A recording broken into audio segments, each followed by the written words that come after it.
I think we're more used to non-championship postseason games more than we might think we are. Even without the stakes of a championship, these can still be fun to watch just as a fan of competition, because even if a team isn't playing for a championship, they're at least playing for something.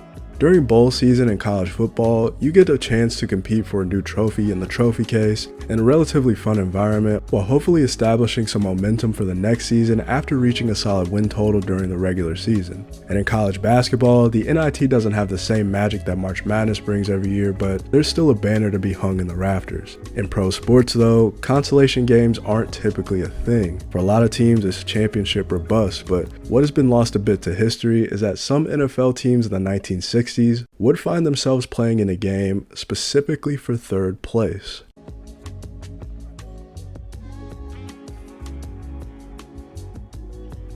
My name is Caleb, and the NFL Playoff Bowl is something that I found out about semi-recently that I thought was an interesting concept in how it came to be and how it's been essentially forgotten in NFL history. With the NFL playoffs starting this week, I wanted to visit this relatively niche piece of NFL history, how it came to be, and some of the game results of the now forgotten event. Make sure to like and subscribe for more videos like this, and with that being said, let's jump in.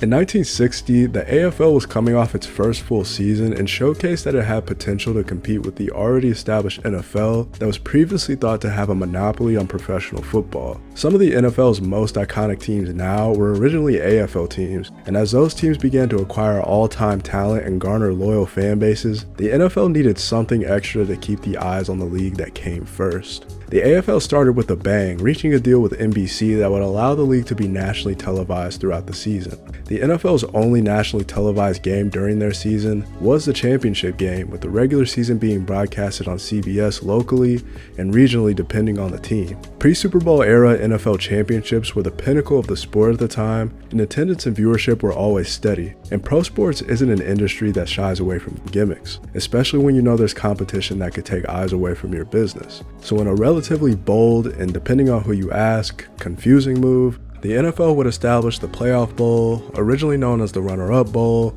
and officially known as the Burt Bell Benefit Bowl if there weren't enough names for it already. Named after former NFL Commissioner and Eagles co-founder Burt Bell, the game would be for the NFL's third place between the runner-up of the league's Eastern and Western conferences and take place a week after the NFL's championship game. Needing another game to televise and bring in revenue with, this was an opportunity for the league to showcase more of its top talent to a national audience, even if they weren't necessarily playing for anything. While they weren't playing for any real accolades or championships, this game would also be a way to fund the players' pensions when that was a really uncommon thing at the time in professional sports. A retired player's pension aside, reactions to the establishment of the game were pretty mixed. The suits in the league loved it and thought that nothing bad could come from an extra game of football, but the players and coaches were almost unanimously saying, what was the point of this? Most famously, legendary Packers coach Vince Lombardi called the game the Losers Bowl for losers, and more bluntly, the shit bowl. The players knew it didn't count, so why would they go out there and put on their best effort? An exhibition game at the end of the season with no rings, no trophies, and their stats didn't even count. To most of the players, there was truly no point to playing this game. Teams took a fairly casual approach in preparation, knowing they were essentially playing for nothing, but on the bright side, they did get a free trip to Miami in January. The game would take place at the Orange Bowl in Miami, Florida, and the players truly treated it like a small vacation. You'd see some of the best players in the NFL hanging out around the city, staying at some of the best resorts, and hanging out at different clubs, with some pretty interesting guests, I might add. Team protocols were essentially non-existent, as if you were out late the night before a game, you may get fined or even suspended in some cases if this were a regular season or a playoff game. But in this instance, it was almost encouraged. Why not get some relaxation in what would otherwise be the off-season? And for some teams, unfortunately, they'd find themselves in Miami for the third place game way more often than they'd find themselves in the NFL's championship game. The first three NFL playoff bowls established a professional football exhibition dynasty, as the Lions would win the first three games of the contest's existence. While the Lions were becoming far removed from their NFL championships of the 1950s, these games were hardly setting any attendance records. Even the inaugural game that featured a prime Jim Brown and the following games that featured future Hall of Famer Bobby Lane for Pittsburgh was not enough to draw general interest, as the first three games only averaged around 32,000 fans. The 63 and 64 games will draw a bit more interest from fans, but if you were to ask Vince Lombardi why they were showing up, he'd probably ask you, why? The prestigious Green Bay Packers would make playoff bowl appearances, much to the dismay of their legendary head coach. Lombardi was probably the most vocal critic of the exhibition game, as even he lacked the motivation to go out there and play an essentially meaningless game.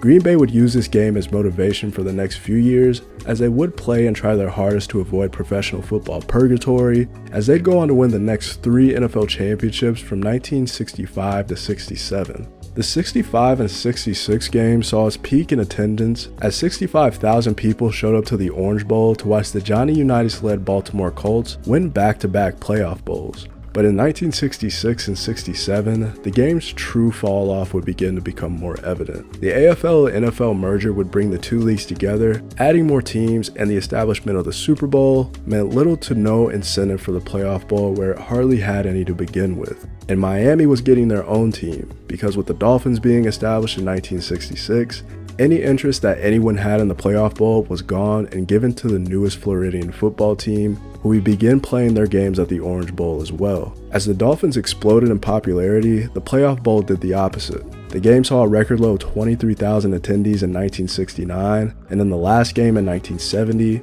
the Rams would defeat the Cowboys for their second playoff bowl win in 3 years.